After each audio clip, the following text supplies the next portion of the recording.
यहाँ के सब पदाधिकारी राष्ट्रीय गांधीनगर लोकसभा सीट से लगातार आप देख रहे हैं हमारी ये बड़ी कवरेज। नामांकन के लिए अमित शाह की मौजूदगी इस वक्त है। मंच पर वो तस्वीरें आप देखिए, बेहद आश्वस्त अपनी जीत को लेकर। नामांकन से पहले ही ऐसा लग रहा है अमित शाह दिखाई दे रहे हैं मुस्कुराते हुए। गुलाब के फूलों के साथ उनका स्वागत किया जा रहा है। तस्वीरें देखिए, दो अलग अलग फूलों से माला तैयार किया गया। गेंदे के फूल से जो माला पहनाई गई है उसमें जितने भी नेशनल पार्टी राष्ट्रीय नेता थे उनको पहनाया गया और बीच में अमित शाह की मौजूदगी थी और प्रदेश के नेताओं के साथ माला पहनते हुए गुलाब की पंखुड़ियों के नजर आए अमित शाह। ये तस्वीरें आपके सामने हैं।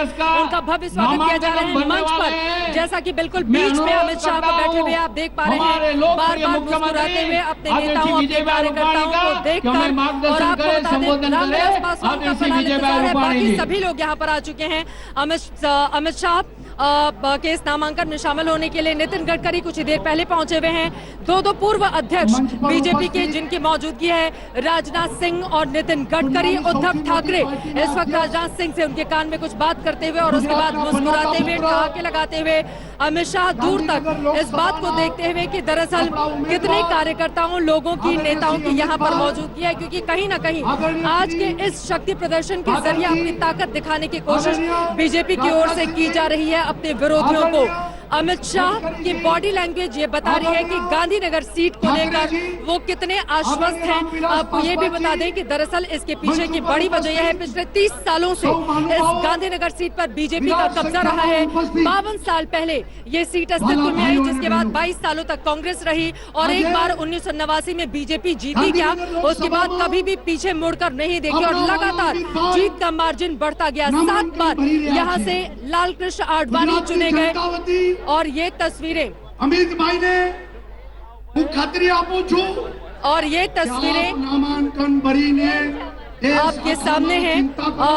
जो ताकत का प्रदर्शन इस वक्त किया जा रहा है बीजेपी की ओर से, अमित शाह की ओर से, इसके मायने क्या हैं ये जानने के लिए हिमांशु मिश्रा हमारे संवाददाता हमारे साथ जुड़ चुके हैं। सीधे उनका हम रुख कर लेते हैं।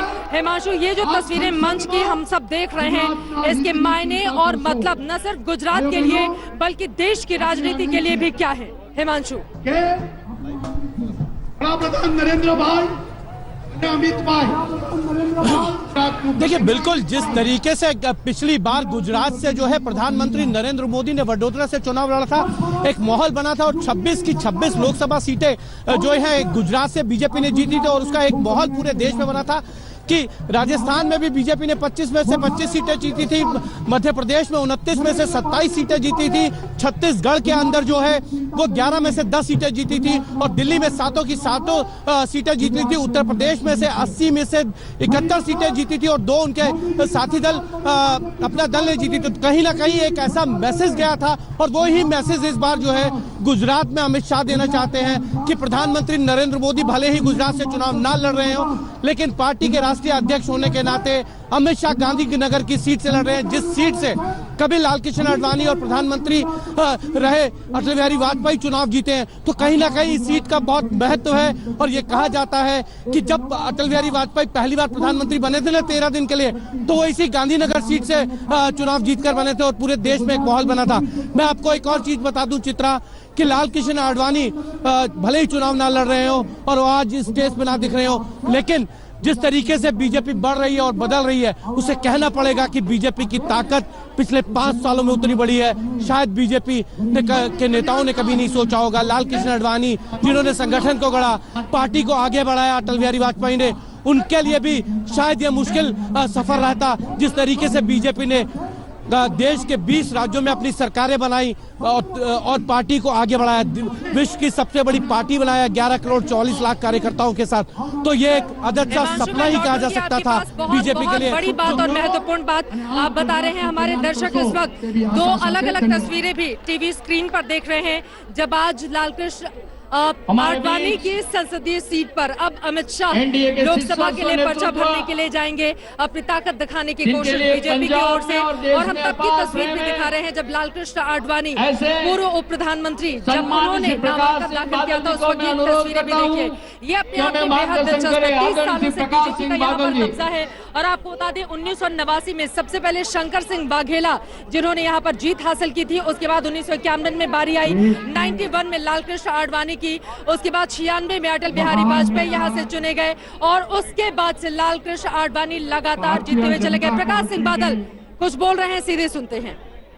बादल जी क्योंकि गांधी नगर पार्लियामेंट सीट से इलेक्शन लड़ रहे हैं श्री अमित शाह जी, देश के होम मिनिस्टर राजनाथ सिंह जी, गडकरी जी, उदय जी, हमारे चाहिए मानीते हमारे दिल में जिनके लिए अपार स्थान है, ऐसे हमारे राष्ट्र संबोधित कर रहे हैं यहाँ पर कार्यकर्ताओं को। और जाहिर तौर पर पंजाब जीतने का लक्ष्य भी यहाँ से रखा जाएगा। ये वो गुजरात है जहाँ से रणनीति बनाते आए हैं लगातार अमित शाह। दो तस्वीरें आज तक की टीवी स्क्रीन पर आप देख रहे हैं। जब आज 2019 में अपनी जीत को आश्वस्त करने के लिए नामांकन दाखिल करने के लिए जा रहे हैं अमित शाह, 2014 की भी यानी कि 5 साल पहले की तस्वीर भी आपके सामने है जब लालकृष्ण आडवाणी ने यहीं से पर्चा दाखिल किया था, शानदार तरीके से जीते थे। 7,74,000 से ज्यादा वोट लालकृष्ण आडवाणी को मिले थे। और आपको बता दें 7 बार 7 टाइम इस गांधीनगर क्षेत्र का प्रतिनिधित्व लालकृष्ण आडवाणी कर चुके हैं। गोपी खंगर हमारी संवाददाता भी हमारे साथ जुड़े हुए हैं। गोपी, इस वक्त मंच पर तमाम दिग्गजों की हम मौजूदगी देख रहे हैं, लेकिन किस तरह से गुजरात के दो चेहरों ने, नरेंद्र मोदी और लालकृष्ण आडवाणी ने बीजेपी को पूरे देश में मजबूत किया। हम चाहेंगे जरा विस्तार से आप बताइए, क्योंकि अमित शाह और नरेंद्र मोदी की राजनीति को आपने बेहद करीब से देखा है और साथ ही देखा है उन्हें बहुत बड़ा लीडर देश भर में उभरते हुए भी। किस तरह से आप जानकारी देंगे हमारे दर्शकों को और आज की इन तस्वीरों के भी क्या मायने? गोपी, सारी जिंदगी हमारे लिए एक लाइट हाउस है। मैं कह सकता हूं हिंदुस्तान के चलिए गोपी के पास हम चलेंगे, लेकिन उसके पहले मंच की जो तस्वीरें आप देख रहे हैं जल्दी से जरा देश के लिहाज से इनको जल्दी से मैं आपके सामने रख देती हूं। देखिए महाराष्ट्र के दो बड़े नेताओं की यहाँ पर मौजूदगी है। एक तरफ नितिन गडकरी है, उद्धव ठाकरे, इस वक्त दोनों एक दूसरे से आपस में बातचीत करते हुए 48 सीटें वहां से आती हैं। नितिन गडकरी खुद नागपुर से मैदान में है। पीयूष गोयल भी यहाँ पर बता दें कि जो मंत्री पीयूष गोयल की भी यहाँ पर मौजूदगी है, रेल मंत्री। और उनके अलावा अगर हम बात करें रामविलास पासवान, बिहार में कुल 40 सीटें हैं। एलजेपी एक महत्वपूर्ण गठबंधन का हिस्सा है, 6 सीटें बिहार में उसे लड़ने के लिए दी गई हैं। खुद रामविलास पासवान मंच पर मौजूद है, वो मुस्कुराते हुए। राजनाथ सिंह उत्तर प्रदेश लखनऊ को रिप्रेजेंट करते हैं। लखनऊ से 2014 का चुनाव उन्होंने जीता था, गृह मंत्री। वो ठीक दाहिनी तरफ बैठे हुए। तो इस तरह से देश के अलग अलग हिस्सों से भी बड़े नेताओं की यहाँ पर मौजूदगी। एनडीए के ये बड़े चेहरे जो अपनी ताकत को दिखाने की कोशिश कर रहे हैं अपने विरोधियों को और इस बात को आश्वस्त करने की कोशिश कि 2019 तो हम ही जीतेंगे। हिमांशु मिश्रा लगातार हमारे साथ जुड़े हुए हैं। हिमांशु, बीच में आपको रोकना पड़ा था, इस वक्त प्रकाश सिंह बादल यहाँ पर लोगों को संबोधित कर रहे हैं, लेकिन आज एनडीए जो अपनी ताकत अमित शाह के नामांकन के साथ ही दिखाने की कोशिश कर रहा है, इसका कितना असर देश भर में देखा जाएगा? हिमांशु, इलेक्शन हो रहे हैं, क्या है? बिल्कुल चित्रा, देश में जो असर है ना इस सीट का बहुत पड़ेगा।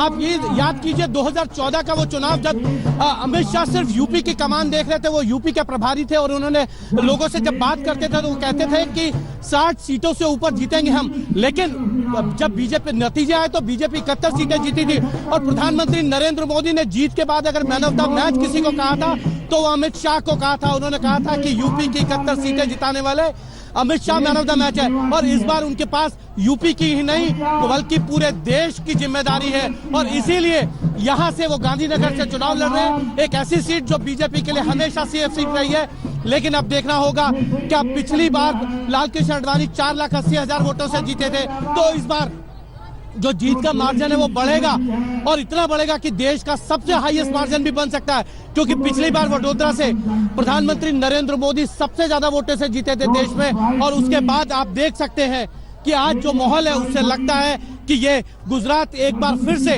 वो रिपीट करना चाहता है कि 26 की 26 सीट। हम लोगों से बात करते हैं, आप आपको क्या लगता है कि एक इस बार जो है फिर से बीजेपी जो है वो 26 की 26 सीटें जीत जाएगी? इंशाल्लाह आज गुजरात के लिए ऐतिहासिक दिन है। हमारे गुजरात के बड़ा प्रधान, ऐसे ही पूरे हिंदुस्तान की तर्जुमानी करने वाले भाई अमित भाई शाह पर पूरे देश की जिम्मेदारी है। आपको लगता है कि गांधीनगर वो प्रचार ना करे तब भी जीत जाएंगे? 26 से 26 सीट बेशक जीत सकते हैं। प्रचार नहीं करेंगे तब भी जीतेंगे? आप प्रचार नहीं करेंगे तब भी जीतेंगे वो। चित्रा, आप देखिए कि लोग ये भी कह रहे हैं कि अगर अमित शाह यहाँ प्रचार करने ना भी आए ना आज के बाद, तो वो यहाँ से जीत जाएंगे। और उस 5 लाख से ज्यादा के मार्जिन से जिताने की बात करें तो कहीं ना कहीं बीजेपी गुजरात हमेशा जहाँ से सीटें मिली है वो गुजरात रहा है। और इसी कारण एक बार फिर से जो है अगर कहें कि 2014 को बीजेपी यहाँ से रिपीट करने की कोशिश है, तो ये बताता है कि एनडीए के घटक दल उद्धव ठाकरे, रामविलास पासवान और साथ में प्रकाश सिंह बादल का आना बताता है कि अब अमित शाह कितना कद बड़ा है 2014 के मुकाबले में। आज अमित शाह देश के ऐसे दूसरे नेता हैं जिनको पार्टी ही नहीं देश में जाना जाता है उनकी क्योंकि हमने देखा था 2014 के बाद जो विधानसभा के चुनाव यहाँ पर हुए थे उसमें बीजेपी को कितनी मुश्किलें पेश आई थी। 99 सीटों पर बीजेपी सिमट गई थी और इसी वजह से इस बार पूरी ताकत बीजेपी गुजरात में लगा देना चाहती है ताकि 2014 को फिर से रिपीट किया जा सके। और ये अपने आप में ऐतिहासिक रहा। आपको बता दें 5 ऐसे बड़े राज्य रहे हिंदुस्तान के जहां पर क्लीन स्वीप बीजेपी ने किया था, वहां पर कांग्रेस पार्टी या किसी दूसरी पार्टी का खाता भी नहीं खुला था। अमित शाह का योगदान सबसे ज्यादा अगर 2014 में कहीं रहा था तो वो था उत्तर प्रदेश, जहां की 80 में से 73 सीटों पर एनडीए ने कब्जा किया था और 71 सीटें तो सिर्फ बीजेपी को मिली थी। और इसी वजह से मई 26 इस दिन शपथ लेने के बाद, देश के प्रधानमंत्री बनने के बाद जुलाई 2014 ये वो वक्त आता है जब बीजेपी के राष्ट्रीय अध्यक्ष के रूप में अमित शाह की ताजपोशी होती है और उसके बाद लगातार उनका कद देश भर में बीजेपी में बढ़ता हुआ चला जाता है। कैंपेन भी उनकी ओर से चलाया गया कि किस तरह से ज्यादा लोगों को हिस्सा बनाया जाए अपने इस बीजेपी के साथ। गोपी घांगर भी हमारी संवाददाता जुड़े हैं, नितिन गडकरी मंच पर पहुंच चुके हैं लोगों को संबोधित करने के लिए। गोपी, यहाँ पर आपसे मैं जानना चाहूंगी, देखिए बहुत दिलचस्प है, एनडीए के तमाम नेता, बीजेपी के दिग्गजों की मौजूदगी, अमित शाह का नामांकन वो भी उस सीट से जहां से लगातार 30 सालों से बीजेपी जीतती हुई चली आ रही है, लेकिन अपने आज के इस ताकत शक्ति प्रदर्शन के जरिए गुजरात की बाकी की 25 सीटों पर किस तरह से प्रभाव डालने वाले हैं अमित शाह, जरा इसके बारे में भी बताइए आप। गोपी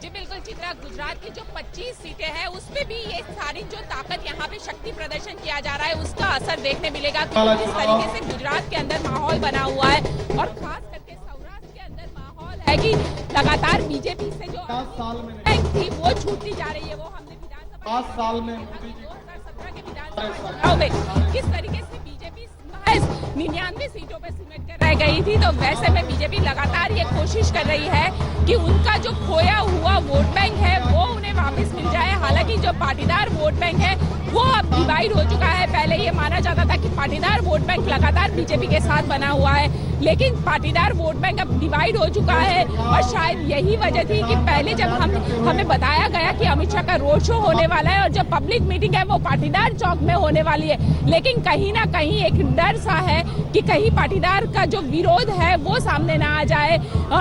इसके चलते यहाँ पे जो शुरुआत का पॉइंट है वहाँ पे ये रोड शो रखा गया, यहाँ पे ये पब्लिक मीटिंग रखी गई और इसके बाद अब अमित शाह रोड शो की शुरुआत करेंगे। लेकिन सबसे अहम कह सकते हैं क्योंकि लगातार जिस तरीके से अपने साथी घटक दलों के साथ यहाँ पे बीजेपी के बड़े नेता भी पहुंचे हुए, चाहे वो राजनाथ सिंह हो या नितिन गडकरी हो, ये दिखा रहता है कि किस तरीके से अमित शाह का जो कद है एक बूथ लेवल के कार्यकर्ता से बढ़कर एक नेशनल बीजेपी देश की सबसे बड़ी जो पॉलिटिकल पार्टी है उसके अध्यक्ष के तौर पर ये साफ साफ दिखा जा सकता है। और यहाँ पे चित्रा हमें बहुत सारे ऐसे कार्यकर्ता भी मिले जो कि सालों से अमित शाह के साथ बूथ लेवल पे काम करते आए थे और बूथ लेवल से आज उन्हें बीजेपी अध्यक्ष बनते हुए देखा, लेकिन उनका यही कहना है कि आज तक जब भी वो अमित शाह को मिलने के लिए जाते हैं अमित शाह पहले लौटेंगे आपके पास।